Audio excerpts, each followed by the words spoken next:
to the Business Blueprint Podcast, where we take you on an exciting adventure through our triumphs and challenges and failures in creating and maintaining a thriving 6, 7, and 8-figure business. Get ready to dive into our strategies, decisions, and yes, even valuable lessons we've learned from our missteps. But that's not all. We'll also bring you industry-leading guests who will provide you with their priceless insights and wisdom. Stay tuned because the captivating journey of the Business Blueprint begins right now. Hi, I'm Charles Hatley with the Business Blueprint, and today I'm joined by Rebecca Malone, and we're going to talk about something that all business owners, everybody in business has to go through, and that is having tough conversations. You know, most of the people in the world are relatively nice, so they don't really look forward to tough conversations. You know, they don't like telling somebody, hey, you did something wrong and we have to take this corrective action, or look, as a vendor, you're not doing a good job and I want money back because I wasted my money on you. Or, or even worse, I'm going to have to let you go out of this position. So, Rebecca, can you kind of walk us through, your evolution from being a solopreneur to having an organization that was bigger, and when you had to start having those tough conversations and what you did to help yourself through that process? Sure. So actually, it was pretty quick because our very first hire, we ended up terminating after not a whole lot of time. And really, it wasn't her fault. It was our fault. We weren't good at figuring out what it was we needed for the position that we were hiring for at the time. And so it just wasn't a good fit. I think the biggest thing I've learned in having multiple difficult conversations is to be really well prepared and to keep the emotion out of it. So when you want to have a tough conversation with someone, you want to stick to the facts of, the work performance is not good. These are the ways in which it's not good. These are the specific projects which have failed or been problematic. And, for those reasons, we're either doing a performance improvement plan or we're going to terminate you. And just keeping it matter of fact, this is what it is, and not letting any of those emotions start to get heightened and not taking any sort of personal offense to anything that's going on. And it gets hard, right? You talked about your first hire, and, it probably took you a long time to realize that's my fault. Yeah. And, what I have found in tough conversations is you're 100% right. Prepare. The more you prepare, the less likely it is that emotion's going to sneak its way into that conversation. One of my weaknesses in having tough conversations is I like to compare things to other things. So I'll be like, look, it looks like a 5-year-old wrote this. Well, that doesn't help, right? It's a relatively insulting statement. And it is something that even if it does look like a 5-year-old wrote it, it doesn't move the conversation forward. You could say, look, can you read this for me? Are you happy with the work product that you're selling to me? Right? Because whether you're talking to a vendor that charges you a direct price, a team member that you pay a salary, so technically you're buying their time, you're buying their performance. Sometimes it's good to try to make them come to the realization that they're not doing a good job. What do you do when they won't come to that realization?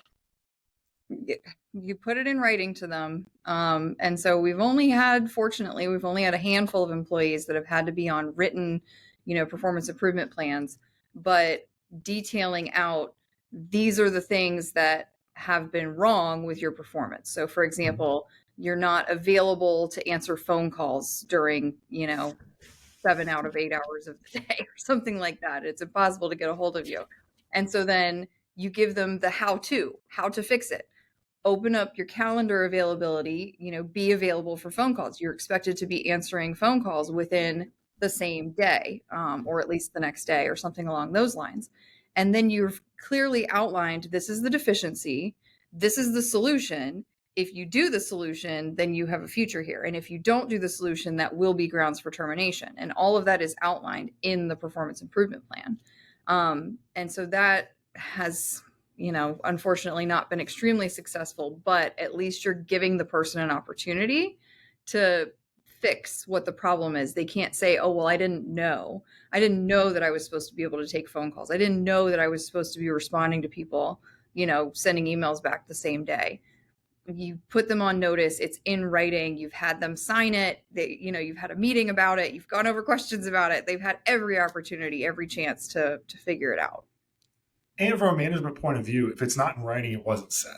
You know, you can tell something to the smartest person in the world, but when you're talking about a corrective action, the person's defenses are automatically up. So Right. even if I know for a fact that I've said things to people that I'm like, of course they heard that, and then they didn't, and I'm like, well, that's why I put it in writing, and I put things in writing where people respond and say, look, this isn't what we talked about, and it's because when you're going through a corrective stage, you have to kind of look at the psychology of the receiving person and say, they're in a defensive stage right now. They're not going to hear everything I say.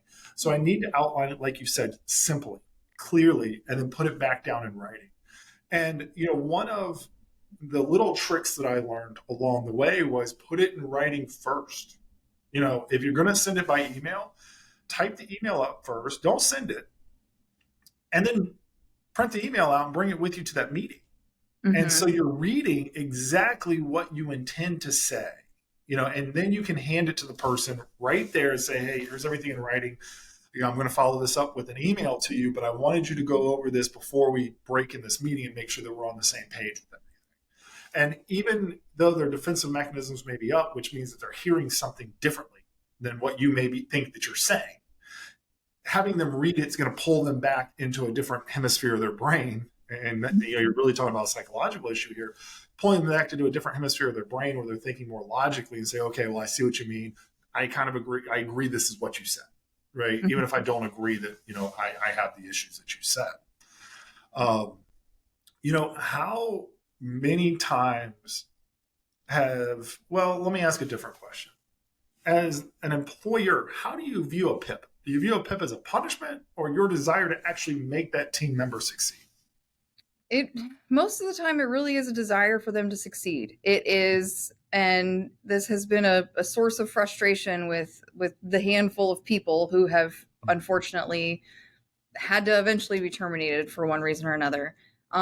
It really is an opportunity where we saw the potential. Mm-hmm. We saw that someone was completely capable of doing everything that we were asking them for. They came and did the interview and they said that they wanted this job and they, said that they could do these things. And then something just isn't connecting. Something just isn't working the way that it should. And so it's really intended to be, I never want somebody to be completely caught off guard and say, well, I didn't know. What do you mean I was supposed to be, doing divorce cases? Well, that's what we hired you for. It's what you interviewed for. It's what you said you could do. It's what was on your resume. But really giving them that further opportunity and saying, look, these are the expectations. This is how you're not meeting the expectations. And this is how we think you could meet the expectations. If someone truly was just hopeless or, turns out they were just completely lying and they didn't even have a bar license or something like that, you wouldn't waste your time putting together a PIP. And so for me, it really is an opportunity for that employee. And usually part of the conversation is, do you really want this position? Were you just in a different stage of life where you thought this was what you wanted and maybe it isn't the right fit? Is this where you want to be? And if it is, great. Here's the steps where we can make it work. And if it isn't, maybe we just go ahead and part ways right now, and figure out the best way to do that as seamlessly as we can. So for me, that's always my perspective going in, is this is an opportunity to either bring somebody in and maybe give them more guidance. Maybe they feel like they haven't had enough training or they didn't understand the expectations. Well, this is an opportunity to figure that out, get on the same page, and move forward and be successful. Unfortunately, it's mostly worked out to not be successful, but that's always how I go into it, is wanting that person to succeed and giving them an outline of how to succeed. Yeah. And the reason I brought up your perspective on what a PIP is, it's hard to have a conversation with people across the board on your team and say, look, guys, if you're ever put on a PIP, it means we want you to succeed. Mm-hmm. It means that we, from a managerial point of view, are taking the time and the effort to try to write a plan for you that is truly going to lead to your success within this position and within this organization. I've been put on, I had a job, I got put on PIPs. They were terrible. And I did not get the point of them until I started managing people and saw the thought and the effort that went into a good PIP plan, right? I'm not going Mhm. to say that some employers don't use PIPs to manage people out. There is that idea that, you're going to put somebody on a performance improvement plan. If they hit it, great. We're all happy. You hit the performance improvement plan, you've done everything right. Um, Good for you. I'm glad. But there's also people that you're like, there is no way this person is going to be able to help themselves. And like you said, be available. Mhm. We People say things during interviews. You ask them, you say, look, this is a job. This is a 9 to 5 position or 8 to 5 position with a 1 hour lunch. You're expected to be at the office. There is no such thing as time without pay, leave without pay. And you're expected to be responding to emails until 5 o'clock. And that is what the expectation is. And you happen to know that this person's kids get off the bus every day at 3:30, and that's about when they shut it down. Mhm. And you can tell them, like, look, I have kids too. This is what I do. I'm still there on the bus, and I get them off the bus, but then I go back to my emails for a little bit, and I always check them. People just don't get it. That they don't get that you're actually trying to help them succeed. How, when you started this company, right? I mean, your name's on the wall. You started the company from scratch. How do you divorce yourself from the emotion of these conversations?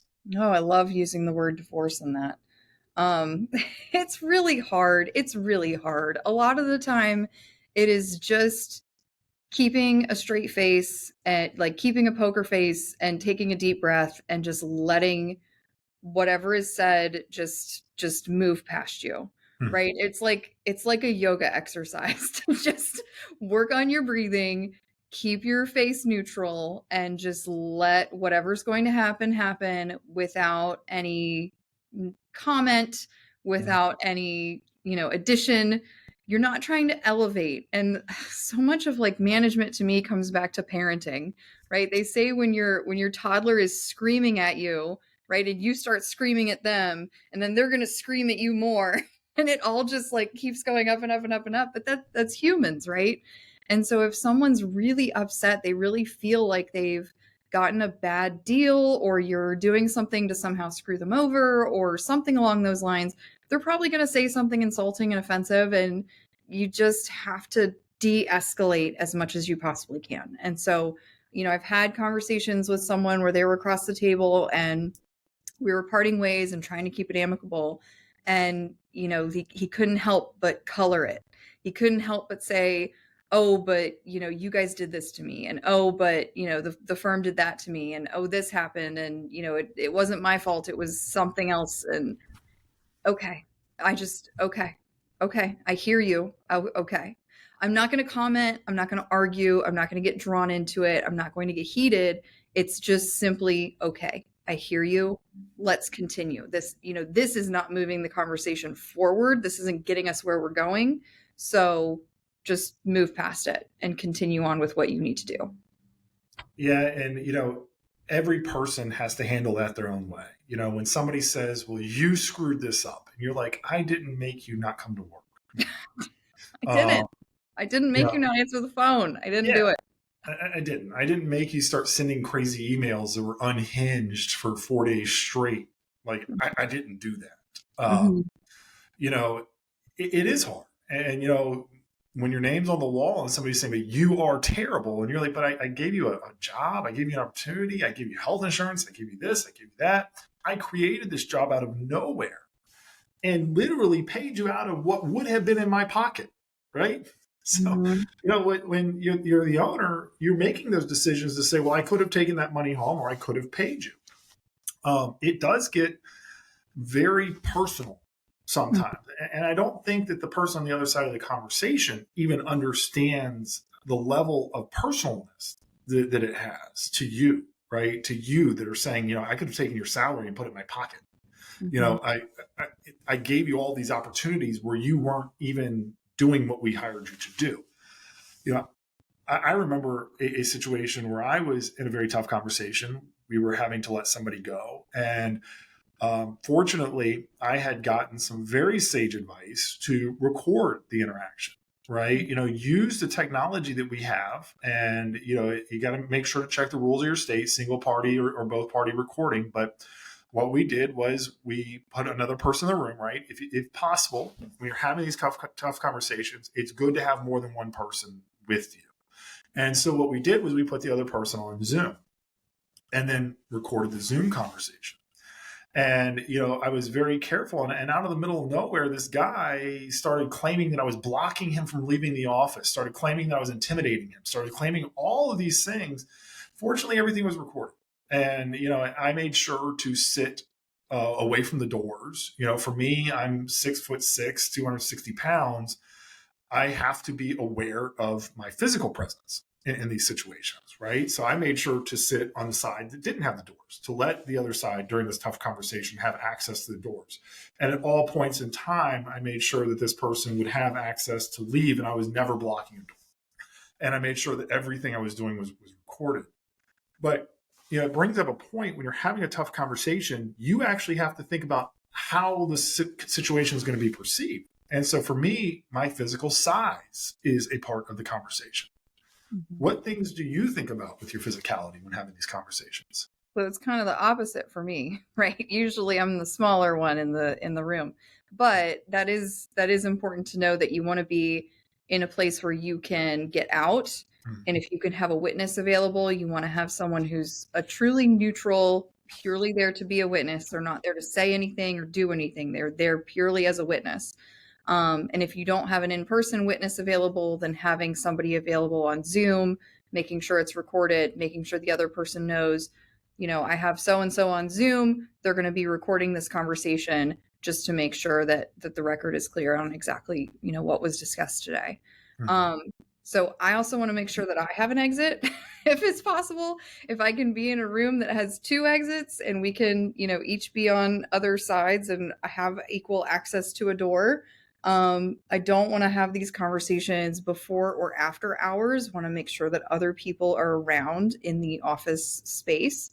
And that someone else is aware of like what's going on and how long this should take and that type of thing. So personal safety, of course, you want to make sure that everyone feels safe in their physical space, to the extent that you can. And that's just a few ways that you can make it a little bit better. You never want a situation where you think everything went fine, and then later there's a claim that you said something or that you did something or that you told them you were firing them for X or Y reason. And that isn't what happened, right? Being able to point to a record and say, no, it isn't. I have this recording, and, we can just part ways and keep it as it is. I want to thank you, Rebecca, for joining me for part 1 of discussing tough discussions with the Business Blueprint.